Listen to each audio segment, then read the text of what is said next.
Hello friends, light and shadow के इस channel पर आप सभी का फिर से एक बार स्वागत है। मैं अजय आज के ट्यूटोरियल में आपको वैन टूल के बारे में कुछ जानकारी देने वाला हूँ, तो स्टे ट्यून।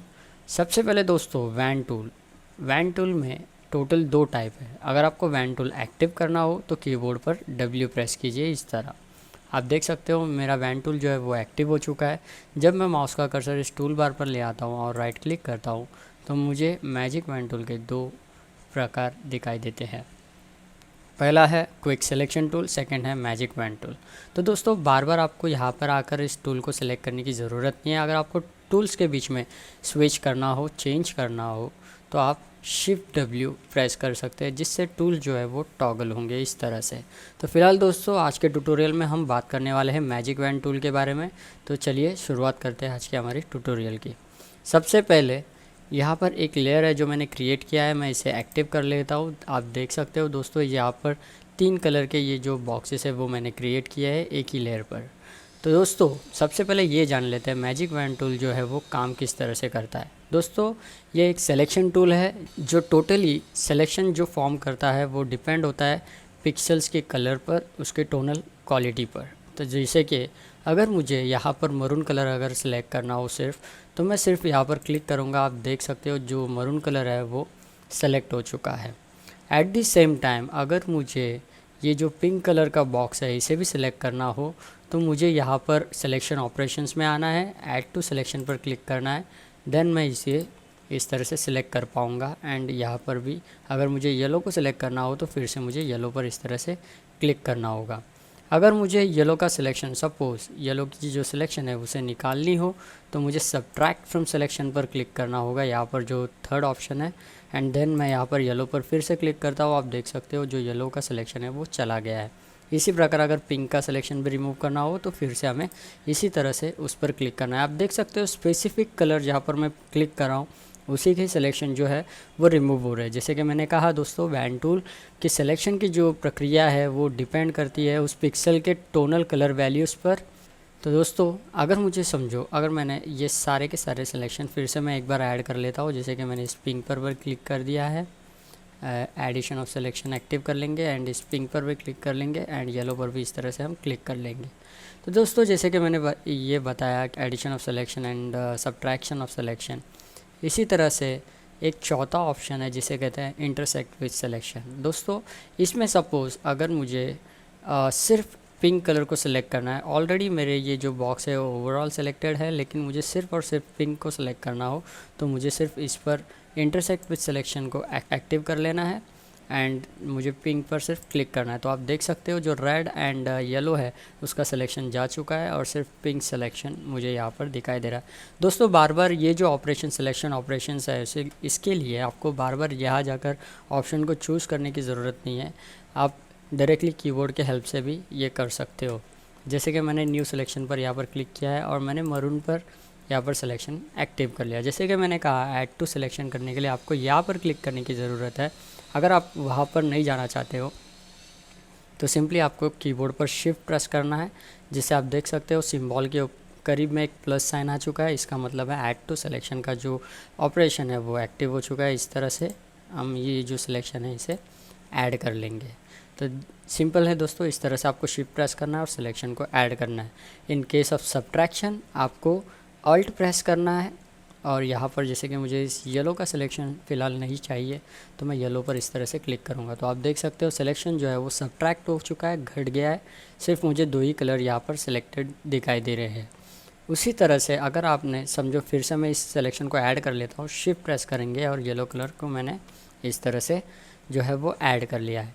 अब दोस्तों अगर मुझे स्पेसिफ़िकली जो पिंक बॉक्स है इसे ही सिर्फ सेलेक्ट करना हो तो मैं प्रेस करूँगा ऑल्ट एंड शिफ्ट कीबोर्ड पर। आप देख सकते हो सिंबल के करीब में ये गुना का जो साइन है वो आ चुका है, सिंबल आ चुका है।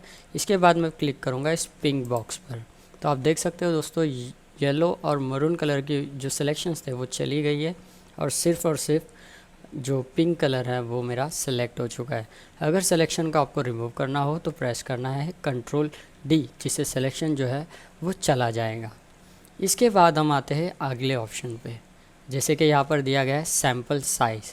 दोस्तों जब आप इस पर क्लिक करते हो तो आपको यहाँ पर 3x3 average, 5x5 average 11/11 average, ये कुछ ऑप्शंस दिखाई देते हैं। तो एग्जैक्टली जब आप कहीं पर भी क्लिक कर रहे होते हो, जैसे कि इस कलर को मुझे सेलेक्ट करना हो तो मुझे यहाँ पर क्लिक करना है, डायरेक्टली मुझे वो सिलेक्शन दे रहा है। लेकिन दोस्तों ये सिलेक्शन फॉर्म करने से पहले यहाँ पर पिक्सल की सैंपल की जाती है। जैसे कि अब मरून कलर यहाँ पर है, उसके लिए मैंने एक सेकंड ऑप्शन ओपन किया है।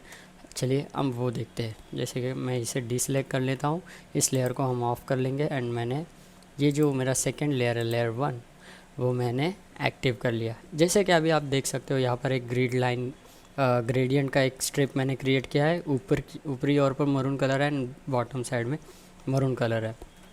तो जैसे कि इस ग्रेडियंट लाइन ने जो है उससे मरून कलर को सेपरेट किया हुआ है। जब मैं यहाँ पर क्लिक करता हूँ तो आप देख सकते हो ऑटोमेटिकली जो टूल है मेरा, वो टोनल क्वालिटी मेरे ओवरऑल इमेज पर चेक करता है कि सेम टोनल वैल्यूज़ वाले पिक्सेल्स कहाँ पर है टोटल इमेज में, और उस तरह से मुझे सिलेक्शन जो है वो करके मेरे सामने इस तरह से अपीयर करता है। तो दोस्तों इस तरह से जो सिलेक्शन है वो वैन टूल में की जाती है। तो दोस्तों ये सिलेक्शन देने से पहले ये जो टूल है वो सैम्पलिंग करता है कि इस प्रकार के जो पिक्सेल्स है कई और इमेज में है या नहीं। और ये जो सैम्पलिंग है ये होता है पॉइंट सैम्पलिंग पर, यानी एक पिक्सल जहाँ पर आप क्लिक कर रहे हो उसके अकॉर्डिंग, उसके टोनल क्वालिटी के अकॉर्डिंग वो सिलेक्शन देगा। या फिर अगर आपको और प्रिसाइज सिलेक्शन अगर ज़रूरत हो तो आप 3/3 एवरेज, 5/5 एवरेज पर भी जा सकते हो। जैसे कि मैं कंट्रोल डी करता हूँ एंड जूम इन कर लेंगे। जूम इन होने के बाद आप देख सकते हो दोस्तों, सर्टन जूम इन के बाद ये जो इमेज है वो पिक्सलेट इस तरह से हमें बॉक्सेस में दिखाई देने लगती है। जब आप 3/3 एवरेज पर इसे सेट करते हो तो फ़ोटोशॉप, फ़िलहाल मैं मार्क्यो टूल एक्टिव करता हूँ फॉर एक्सप्लेनेशन पर्पस। तो फ़ोटोशॉप क्या करता है, 3/3 यानी जिस 3 पिक्सल्स यानी विड्थ में 3 एंड हाइट में 3 इस तरह से कैलकुलेट सैम्पलिंग करेगा और उस तरह से उस pixel colour and tonal value के अकॉर्डिंग आपको सिलेक्शन जो है वो प्रोड्यूस कर करके दे देगा। इस तरह से जो है दोस्तों wand tool, magic wand tool जो है वो काम करता है। तो फिलहाल मैं जूम आउट कर लेता हूँ। जूम आउट करने के लिए हम प्रेस करेंगे Ctrl+0, जिससे कि स्क्रीन जो है वो फिट टू स्क्रीन हो जाए। फिलहाल मैं फिर से वैन टूल एक्टिव कर लेता हूँ। वैन टूल एक्टिव करने के लिए W प्रेस करेंगे। इसके बाद दोस्तों हम आगे आते हैं, जैसे कि यहाँ पर टॉलरेंस, एग्जैक्टली टॉलरेंस करता है। तो दोस्तों जब आप टॉलरेंस वैल्यू सेट कर रहे होते हो, जैसे कि यहाँ पर 32 है और मैं यहाँ पर इस ग्रेडियंट स्ट्रिप पर क्लिक करता हूँ तो आप देख सकते हो 32 के हिसाब से इसने मुझे इस तरह का सिलेक्शन दिया है। फिलहाल मैं Ctrl D करता हूँ, सिलेक्शन रिमूव कर लेंगे। अब मैं इस वैल्यू को हम 84 करते हैं, ठीक है। एंड फिर से मैंने यहाँ पर जो है वो क्लिक किया तो आप देख सकते हो जो सिलेक्शन है वो मेरा एक्सपांड हुआ है। तो एग्जैक्टली दोस्तों टॉलरेंस में होता क्या है, बेसिकली दोस्तों जहाँ पर आप क्लिक कर रहे होते हो उस पिक्सल के according 32 shade brighter pixel and 32 shade darker pixel जो है वो सिलेक्ट हो रहे होते हैं। जैसे कि मैंने यहाँ पर इस कैनवस में मिडल पिक्सल्स पर क्लिक किया है तो आप देख सकते हो मैंने वैल्यू टॉलरेंस की 84 दी है, यानी जिस पिक्सल पे मैंने क्लिक किया है उसके टोनल क्वालिटी के अनुसार 84 shade of brighter pixels and 84 shade of darker pixels ये एट ए टाइम सिलेक्शन हमारे सामने इस तरह से दिखाई देते हैं। जैसे कि मैंने अभी फिर से यहाँ पर हम 32 करेंगे, 32 करके एंड मैं Ctrl D करता हूँ जिससे सिलेक्शन जो है वो डीसेलेक्ट हो जाए। एंड फिर से मैं उसी पिक्सल पर यहाँ पर उसी एरिया पे फिर से हम क्लिक करते हैं तो आप देख सकते हो दोस्तों जो पिक्सल्स के कैलकुलेशन है वो चेंज हो चुकी है, सिलेक्शन जो है वो रिड्यूस हो चुका है। एंड जिस पिक्सल पे मैंने क्लिक किया उसके टोनल क्वालिटी के 32 shade brighter pixels and 32 shade darker pixels जो है वो इस तरह से मेरे सामने दिखाई दे रहे हैं।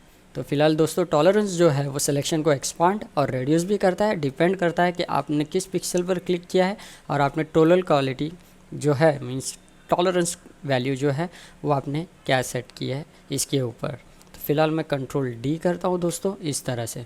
इसके बाद दोस्तों आगे का ऑप्शन है एंटी अलाइज। तो एग्जैक्टली एंटी अलाइज करता क्या है, इसके लिए मैंने यहाँ पर एक टेक्स्ट टूल एक्टिव किया है, आप देख सकते हो। फिलहाल मैं ये जो लेयर है वो एक्टिव रखना चाहूँगा एंड इसे मैं जो टेक्स्ट है मेरा उसे मैं मूव टूल के हेल्प से V प्रेस करके मूव टूल एक्टिव करके इस तरह से मैं सेट कर लेता हूँ। यहाँ पर हम इसे थोड़ी देर के लिए जूम करेंगे तो दोस्तों जान लेते हैं एंटी अलाइज के बारे में। एंटी अलाइज के बारे में जानने के लिए मैंने जानबूझकर टेक्स्ट टूल जो है वो एक्टिव किया है। अब हम टी प्रेस करके टेक्स्ट टूल को एक्टिव करेंगे। अब मैं इसे थोड़ा सा जूम कर लेता हूँ। जूम करने के लिए मैंने control and space bar press किया है एंड माउस के कर्सर से हमें लेफ़्ट क्लिक करना है और इस तरह से क्लिक करके ड्रैग करना है। तो दोस्तों मुझे एजेस पे गौर करनी है, तो इस वजह से मैंने इस तरह से इसे जूम इन कर लिया है। मैं थोड़ा सा जूम आउट कर लेता हूँ। जूम आउट करने के लिए कंट्रोल एंड माइनस प्रेस करेंगे सो दैट हमें जो एजेस है वो प्रॉपरली इस तरह से नज़र आए। तो दोस्तों हमेशा आपने ऑब्ज़र्व किया होगा टेक्स्ट टूल में ये डबल ए साइन दिखाई देता है यहाँ पर। जब हम इसे नन पर रखते हैं तो हमारा जो टेक्स्ट का जो एज है वो एकदम शार्प नज़र आता है, और जब हम इसे स्मूथ रखते हैं तो इसका जो एजेस है वो थोड़ा सा हमें ट्रांसपेरेंट पिक्सल्स इस तरह से नज़र आता है। तो मोस्ट ऑफ द टाइम दोस्तों ये होता है कि जो ये ट्रांसपेरेंट पिक्सल्स है ये प्रोबेबली सिलेक्ट नहीं हो पाते। अगर आपको इसे प्रिसाइजली सिलेक्शन करना हो तो आपको एंटी अलाइज जो है वो एक्टिव करना है और इस पर क्लिक करना है। तो आप देख सकते हो जो ट्रांसपेरेंट पिक्सल्स है वो एक्यूरेटली यहाँ पर सेलेक्ट हो चुके हैं, ताकि जब मैं कोई डुप्लीकेशन करूँ इसका तो मुझे प्रॉपर सिलेक्शन जो है वो मिल पाए।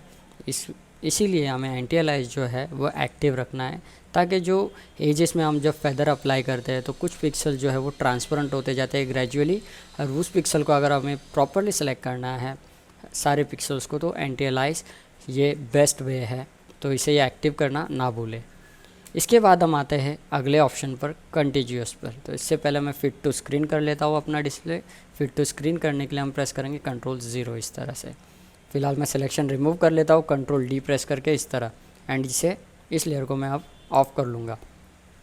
तो दोस्तों कॉन्टिन्यूअस जो है ये क्या करता है, जैसे कि मैंने ये लेयर जो है मेरा एक्टिव कर लिया, मैं इस लेयर को सिलेक्ट कर लेता हूँ ये एग्जांपल बताने के लिए। फ़िलहाल दोस्तों कॉन्टिन्यूअस जो ऑप्शन है ये मेरा ऑफ़ है, और जब मैं इस मरून कलर पर क्लिक करता हूँ तो आप देख सकते हो टॉप और बॉटम ये दोनों एरियाज़ जो है वो एट ए टाइम सेलेक्ट हो गए।